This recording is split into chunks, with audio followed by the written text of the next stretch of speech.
नमस्कार, मैं पूजा पुनेठा हूँ और इंडिया फॉर चिल्ड्रन के इस कार्यक्रम समर्पण में आप सभी का स्वागत है। समर्पण एक बेहद विशेष और एक बेहद ज़रूरी कार्यक्रम है क्योंकि ये इसमें हम समाज के उन व्यक्तियों के बारे में बात करते हैं जो कि चुपचाप से बिना कोई आवाज़ किए, बिना कोई शोर-शराबा किए समाज के उस तबके या ख़ास तौर से कहा जाए कि बच्चों के लिए काम करते हैं और एक बहुत बड़ी ज़िम्मेदारी अपने कंधे पर लिए हुए हैं। आज ऐसी ही एक शख्सियत संध्या पांडे जी से हम मुलाकात कराएँगे। यूँ तो संध्या जी के बारे में बहुत कुछ कहा जा सकता है, लेकिन मैं अभी हाल-फिलहाल इतना ही कहूँगी कि संध्या जी वो राह हैं, जो बिछड़े हुए को उनके घर तक पहुँचाती हैं। संध्या जी, आपका बहुत-बहुत स्वागत है समर्पण कार्यक्रम में। जी, धन्यवाद। संध्या जी 100 से ज़्यादा बच्चे, महिलाओं और किशोरियों को उनके घर तक पहुँचा चुकी हैं। ये वो बच्चे हैं जो स्पेशल बच्चे कहे जाते हैं, ये वो महिलाएँ और किशोरियाँ हैं जो मेंटली चैलेंज्ड हैं। यानी कि आप सब समझ सकते हैं कि इन बच्चों से बात करना, इनके जज़्बातों को समझना कितना मुश्किल होता है। संध्या जी को इसमें महारत हासिल है, वो उनका मनोविज्ञान समझती हैं, उनसे बात करने की कोशिश करती हैं, उनके साथ रैपो स्थापित करती हैं और कहीं न कहीं वो सुराग, वो ज़रिया, वो सूत्र पकड़ती हैं जिससे कि बच्चों को या महिलाओं को या जो भी अपने घर से बिछड़े हुए हैं, उन्हें घर तक पहुँचाया जाए। संध्या जी, मेरा पहला सवाल, अब तक आप 100 से ज़्यादा लोगों को घर पहुँचा चुकी हैं। ख़ास तौर से बच्चों के साथ काम कर रही हैं, ऐसे बच्चे जो स्पेशल बच्चे हैं। कैसा लगता है? कैसा अनुभव है आपका? जब हम किसी बिछड़ों को उनके परिवार वालों से मिलाते हैं तो एक अंदर से जो खुशी होती है, कहते हैं असली खुशी तब महसूस होती है जब आप कुछ ऐसा काम करें जिसका आपको आशा नहीं होती है। जो उम्मीद खो बैठते हैं और आप उम्मीद उनके अंदर ये जगाती हैं और जब वो अपने परिवार से मिलते हैं ना, तो बेहद ही ज़्यादा खुशी होती है। लगता है हाँ, जीवन हमारा कुछ सार्थक गया। संध्या जी, ये बच्चे जैसे कि कुछ भी कह पाने में असमर्थ होते हैं, इनके साथ एक लंबा समय लगता है इनके जज़्बातों को जानने में, इनकी ज़रूरतों को जानने में। जब ये शुरुआत में आते हैं तो क्या इनका हाल होता है? कुछ बता पाते हैं या धीरे-धीरे ये प्रोसेस आगे बढ़ता है? नहीं, ये बात तो है कि ये जो मानसिक रूप से मंद बच्चे होते हैं, ये एक ही आपकी पहली मुलाकात में आपसे खुलते नहीं है, आपसे बात नहीं करते हैं। हाँ, अपनी चीज़ें रखते हैं पर आप उसको एक सिस्टमैटिक ढंग से आप उसको नहीं समझ सकते कि ये कहना क्या चाहते हैं। क्योंकि उनकी बातें कुछ और होती हैं, भावनाएँ कुछ और होती हैं, तो वो अपनी बातों को समझाने में असमर्थ होते हैं। लेकिन हम लोग क्योंकि इन बच्चों के साथ काम करते हैं तो इनके मनोविज्ञान को समझते हैं। तो एक बार तो आपको समझ में आएगा कि ये कहना क्या चाहते हैं। उसके आधार पे ही हम आगे का काम करते हैं इनके साथ। संध्या जी, जिस राह को चुना है वो बहुत ही मुश्किल रहा है। एक जज़्बातों से भरी हुई राह और जब आप यहाँ से गुज़रती हैं तो खुद भी बहुत जज़्बाती हो जाती होंगी। तो कैसे बैलेंस बनाती हैं? क्योंकि अगर आप जज़्बाती हुई तो काम करना मुश्किल हो जाएगा और वो माहौल बहुत ही जज़्बाती होता है। तो कैसे उसमें संतुलन कैसे बनाती हैं आप? कभी-कभी ऐसा आता है हम लोग के सामने कई ऐसे चैलेंजेस आए हैं जो हम लोगों ने किया है क्योंकि आपको एक हम बच्चे के बारे में बताए वो मानसिक रूप से मंदित बच्ची थी और शायद वो 3 या 4 साल की थी तब वो अपने घर से बिछड़ गई थी। उसको या तो किसी के पीछे-पीछे वो चल दी और बिछड़ गई, अपने घर का रास्ता नहीं पता कर पाई। तो जब हम उससे मिले तो वो बच्ची ऐसा था जैसे आप उससे पूछिए कि तुम्हारा नाम क्या है? तो वो डायरेक्ट अपना नाम नहीं बताती। उसको शब्द देने पड़ते थे। जैसे हमने कहा ना तुम्हारा नाम क्या है? अगर आपने पूछा उससे तुम्हारा नाम क्या है? तो वो इधर-उधर की बातें कहेगी मुझे भूख लगी है, मुझे ये खाना है, मुझे वो खाना है। तो जब हम उससे कहते थे बेटा बोलो आपका नाम क्या है? जब ये शब्द हम उसको देते थे तो वो बोलती थी, तब वो बोलती थी आपका नाम क्या है? फिर वो बताती थी मेरा नाम ये है। तो कई मुलाकातों के बाद उसने मुझे केवल एक क्लू दिया था कि हम लोग बचपन में एक मंदिर जाते थे उस मंदिर का नाम उसने बताया था। तो गूगल के माध्यम से हमने वो मंदिर को सर्च किया, वो मंदिर 5-6 जगह पे मिला हमें, और उसके बाद वहाँ के प्रशासन से और वहाँ के प्रधान, पुलिस वाले, इन सब की मदद से हमने उस बच्ची का घर ढूँढा था।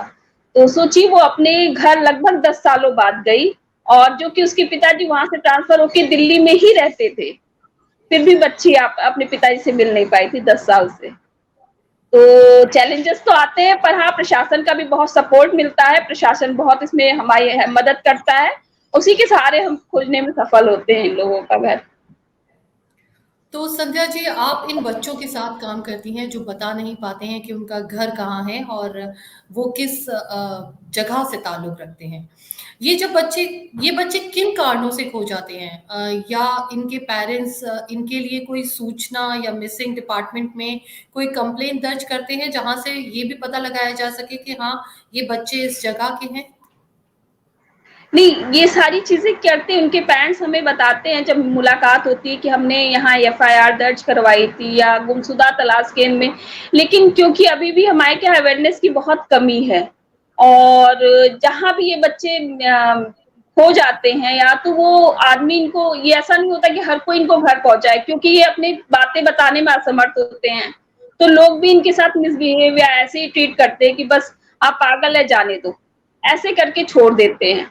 लेकिन जब ये हम लोग के संपर्क में आते हैं या पुलिस वालों के थ्रू हमें पता चलता है कि हाँ, ये बच्ची यहाँ मिली है, वो आके हमको बताते हैं, तो उनकी हम लोग काउंसलिंग करते हैं, उनसे मिलते हैं, उनके बारे में जानते हैं, तो उसके द्वारा पता लगाया जाता है। अब आजकल अभी भी एक अवेयरनेस फैलानी बहुत जरूरी है कि आधार कार्ड के आधार पे भी हम लोग कई लोगों का घर ढूंढने में समर्थ हुए हैं। तो ये बहुत जरूरी है कि हर एक बच्चे का, चाहे वो विशेष बच्चा हो चाहे वो नॉर्मल बच्चा हो, सबका आधार कार्ड बनना बहुत जरूरी है। वो एक बहुत अच्छा पॉइंट होता है जिससे हम बच्चों को आसानी से घर ढूंढा जा सके।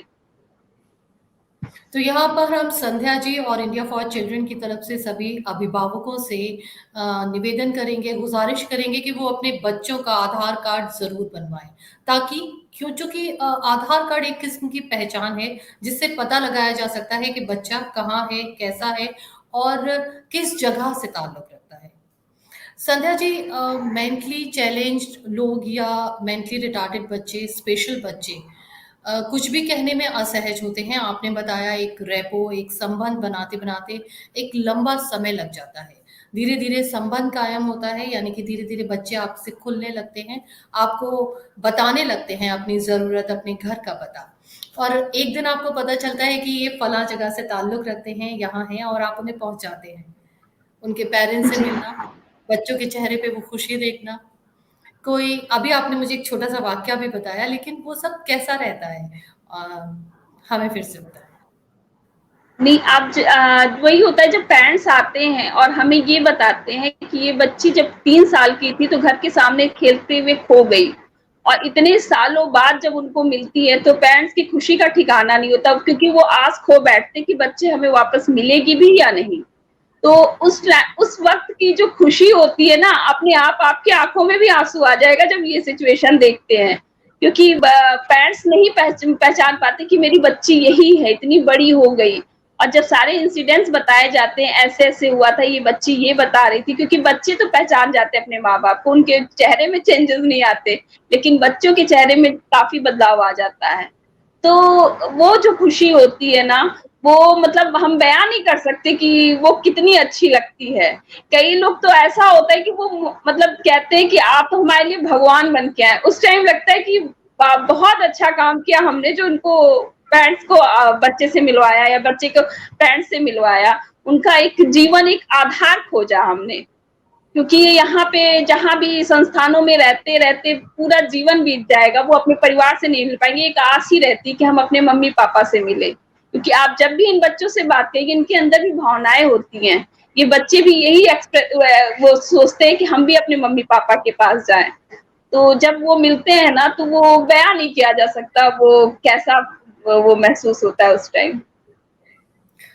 संध्या जी, आपने बताया कि बच्चे 3 साल बाद, और एक बच्ची का ज़िक्र किया जिसमें आपने बताया कि 10 साल बाद वो अपने पेरेंट्स से मिली। तो क्या इस समय के दौरान बच्चे कहीं न कहीं कुछ संकोच भी रखते हैं दोबारा अपने घर जाते में? उन्हें कुछ डर भी रहता है, कुछ भूल जाते हैं या फिर मतलब आपके साथ जुड़ाव, जिस संस्था में रह रहे हैं उसके साथ जुड़ाव, इसके चलते भी कुछ परेशानियाँ आती हैं घर दोबारा लौटने में उनके? हाँ, क्योंकि बच्चे अपने घर से जब दूर होते हैं तो एक होता है कि क्योंकि हमेशा मेंटली चैलेंज जो भी बच्चा होता है, उसको विशेष आवश्यकता वाले बच्चों को विशेष परिस्थिति की आवश्यकता होती है और उनको विशेष देखभाल की भी आवश्यकता होती है। तो कभी-कभी बाद में हमारे पास भी फ़ोन आते हैं कि मैडम ये ऐसे बर्ताव करती है, ये ऐसे करती है, बताइए हम कैसे समझाएँ? तो उस दौरान भी हमें काउंसलिंग करनी पड़ती है, पेरेंट्स की भी, बच्चे की भी, क्योंकि आपस में इन लोग का रैपो नहीं बना होता है। भले आप देखिए माँ-बाप से मिलके खुश हो जाते हैं, लेकिन कुछ दिनों बाद उनके व्यवहार से माँ-बाप को भी परेशानी होने लगती है और क्योंकि माँ-बाप बच्चे को नहीं समझ पाते, तो बच्चे को भी दिक्कत होती है। तो इसलिए हम लोग को लगातार 2-3 काउंसलिंग और करनी पड़ती है, फैमिली काउंसलिंग या 6 महीने बाद या साल भर बाद, जब तक उनका रैपो नहीं डेवलप हो जाता, तब तक हम लोग उनके टच में रहते हैं। बच्चा जब अपना एडजस्ट हो जाता है अपने पेरेंट्स के साथ और जीवन बिताने लगता है, तो हम लोग बीच-बीच में साल भर पे या 1.5 साल पे ऐसे ही काउंसलिंग करते हैं जाके। संध्या जी, आपने बताया कि कुछ ऐसे भी लोग हैं जो अभी तक घर नहीं पहुँच पाए हैं, जिनका कोई पता नहीं है, जो बता नहीं पाते। तो वो कहाँ रहते हैं और क्या उनके लिए जो प्रयास किए जा रहे हैं, मुझे लगता है वो तो निरंतर चलते ही रहते होंगे। लेकिन अ, क्या सारी ज़िंदगी वो उसी संस्था के साथ जुड़े रहते हैं, जहाँ पर उनके लिए प्रयास किए जा रहे हैं? देखिए, जो हमारा समाज है, वो अभी भी आप देखेंगे कि वो मानसिक मंदित बच्चे या महिलाओं के साथ अच्छा जी। व्यवहार नहीं रखता है, अभी भी उनको एक्सेप्ट नहीं करता है। बहुत सारी ऐसी महिलाएँ हमें मिली हैं, जो मानसिक रूप से मंदित हैं और उनके घरवाले उनको छोड़ के गए हैं। लेकिन उनकी चाहत होती है कि वो घर पहुँच जाएँ, लेकिन वो पुलिस के द्वारा क्योंकि रोड साइड पे मिलते हैं, तो पुलिस फिर उनको नारी निकेतन ले जाती है। वहाँ पे चिल्ड्रन होम है, नारी निकेतन है, वृद्धाश्रम, सारे वहाँ पे बेगर होम, सारे होम्स हैं वहाँ पे। वहाँ पे इनको रखा जाता है।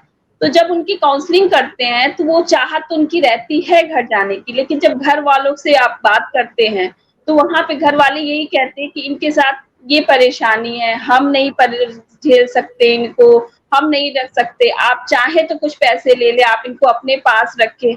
ऐसी कंडीशन में हमें उनकी काउंसलिंग करके उनको कोई रोज़गार का बहाना बना के या कुछ सिखा के उनको उसी होम में रखना पड़ता है।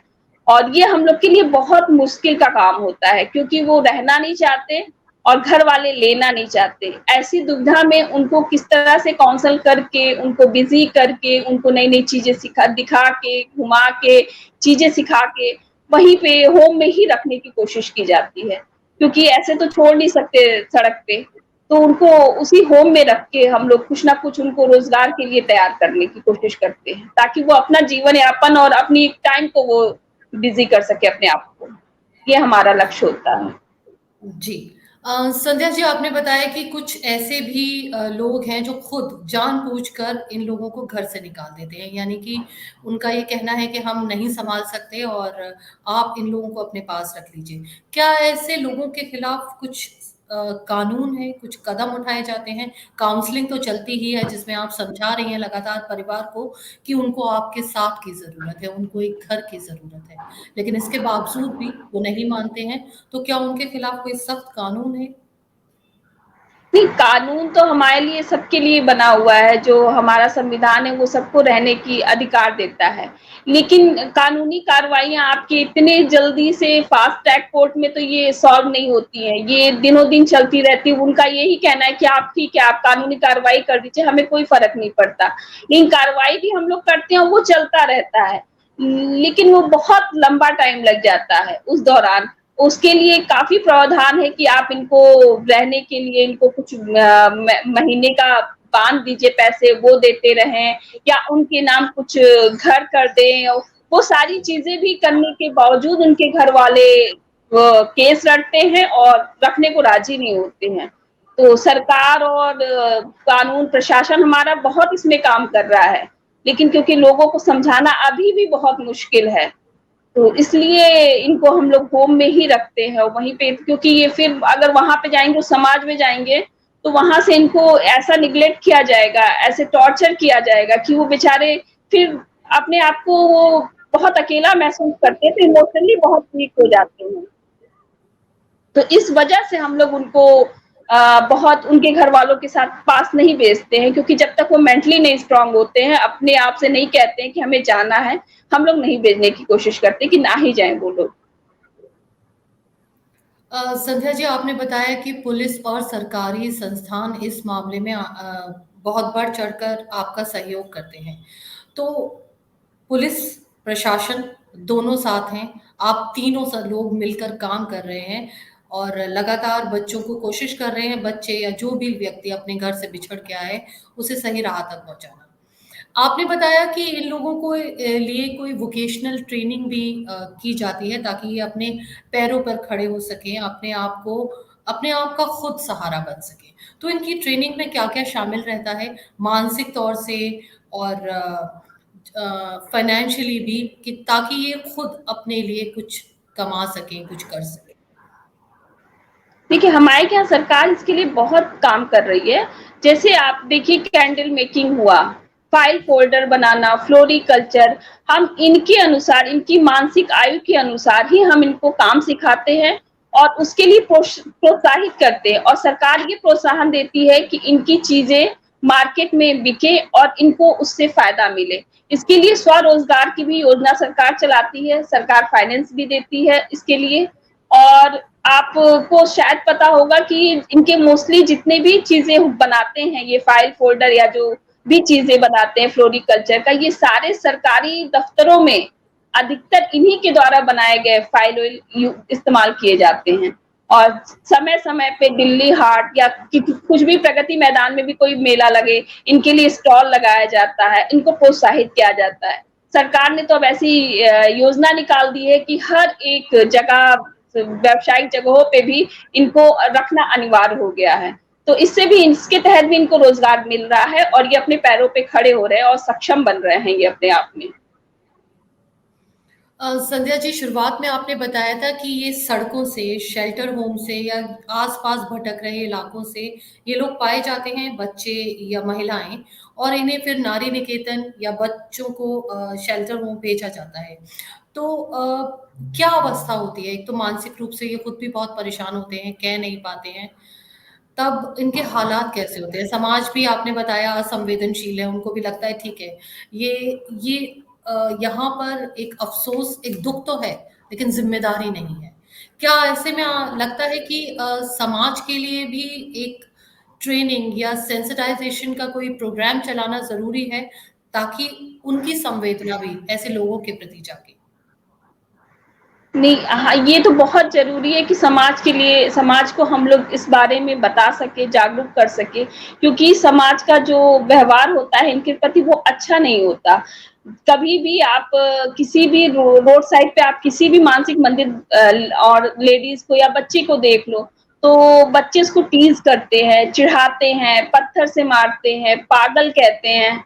तो उस दौरान ये लगता है कि इनको भी अपने आप में फ़ील होता है कि हम बहुत ही गैर गुज़रे हैं, ये है, वो बहुत सहम से जाते हैं और समाज से कट के कोने में रहना चाहते हैं, वो नहीं जाना चाहते हैं फिर आगे बढ़ के लोगों से मिलना। लेकिन जब हम इनको अब शेल्टर होम्स में या पुलिस के थ्रू लाया जाता है या हम कहीं से पाते हैं, इनको शेल्टर होम में लाते हैं, इनको लोगों के साथ मिलाते हैं, बात करते हैं, इनको नहला-धुला के साफ-सुथरा करके जब बातचीत करते हैं और लोगों से मिलवाते हैं, तो इनके अंदर धीरे-धीरे, धीरे-धीरे कॉन्फिडेंस डेवलप होता है और इनको लगता है कि हाँ, हम भी कुछ कर सकते हैं। आपको विश्वास नहीं होगा, कई ऐसे बच्चे जो आप जब हमें मिलते हैं, ऐसी कंडीशन में मिलते हैं कि लगता है ये बिल्कुल बेकार हैं। लेकिन जब इनको लाके हम लोग बातचीत करते हैं, इनको काम सिखाते हैं, ऐसे आ जाते हैं कि आप विश्वास नहीं करेंगे, पूरा का पूरा खाना बना के ऐसी औरतें रख देती हैं कि आप सोच भी नहीं सकते कि ऐसे मेंटली चैलेंज लेडीज़ ने बनाया होगा। तो इनके सीखने की ललक बहुत होती है, लोगों से मिलने की चाहत रहती है, लेकिन क्योंकि समाज इनको धिक्कारता है और नकारता है, इस वजह से ये अपने आप को समाज से काट लेते हैं। तो ये इसके लिए बहुत ज़रूरी है कि ऐसे अभियान चलाए जाएँ, जहाँ इनके साथ अच्छा व्यवहार हो, इनके साथ भी, इनको भी सामाजिक कार्यों में बढ़-चढ़ के हिस्सा लेने दिया जाए। मानते हैं कि वो आपकी तरह नहीं, हमारी तरह नहीं कर सकते, लेकिन अगर 100 में से 10% भी करते हैं तो उनको प्रोत्साहित किया जाए, तो वो और आगे निखर के वो अपने आप को उसमें उस काम में लाएँगे। तो ये कार्य तो सबको करना चाहिए, कहीं भी किसी भी प्लेटफ़ॉर्म पे हो, इनको बुलाया बुलाया जाना चाहिए और इनको समान अधिकार देना चाहिए। संध्या जी, चलते-चलते मैं आपसे रिक्वेस्ट करूँगी, निवेदन करूँगी कि समाज को या हमारे कार्यक्रम के माध्यम से आप लोगों को बताएँ कि अगर ऐसे बच्चे या ऐसी महिलाएँ या कोई भी ऐसा व्यक्ति मिलता है जो पता नहीं बता पाता है, जो मानसिक रूप से कमज़ोर है, उनको कहाँ पहुँचाया जाए? कैसे उनको किसी संस्था के साथ जोड़ा जाए? क्योंकि कई बार ऐसा होता है लोग नहीं जान पाते, उन्हें लगता है ठीक है, अगर किसी को कोई बच्चा दिखे सड़क पर, जो अपना पता बताने में असमर्थ हो, अपना नाम बताने में असमर्थ हो, एक व्यक्ति के नाते, एक नागरिक के नाते उन्हें कहाँ पहुँचाया जाए? देखिए अगर ऐसा कोई भी व्यक्ति आपको रोड साइड पे मिलता है तो पहले तो पुलिस को इन्फॉर्म कीजिए। अगर पुलिस नहीं कोई कार्रवाई करती तो हर एरिया में शेल्टर होम्स होते हैं, नारी निकेतन हर जगह अवेलेबल है सरकार द्वारा। आप इनको वहाँ पे जमा करा सकते हैं, क्योंकि वो सरकारी संस्था होती है और वो मना नहीं कर सकते हैं।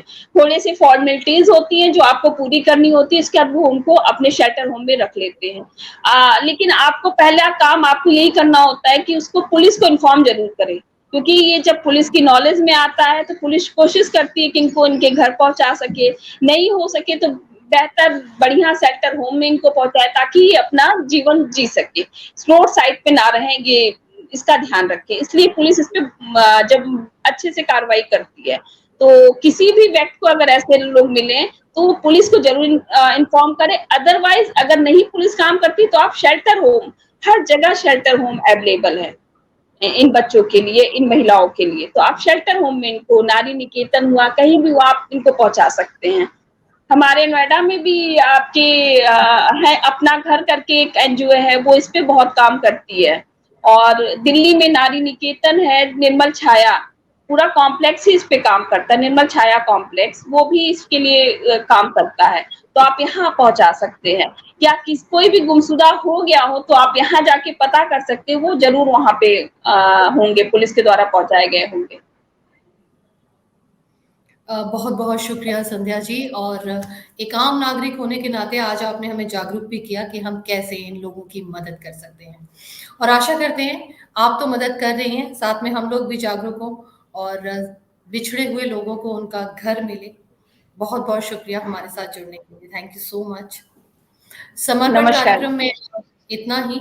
अगली बार हम फिर से एक खास शख्सियत के साथ जुड़ेंगे और सुनाएँगे उनके जीवन की यादें। तब तक के लिए धन्यवाद।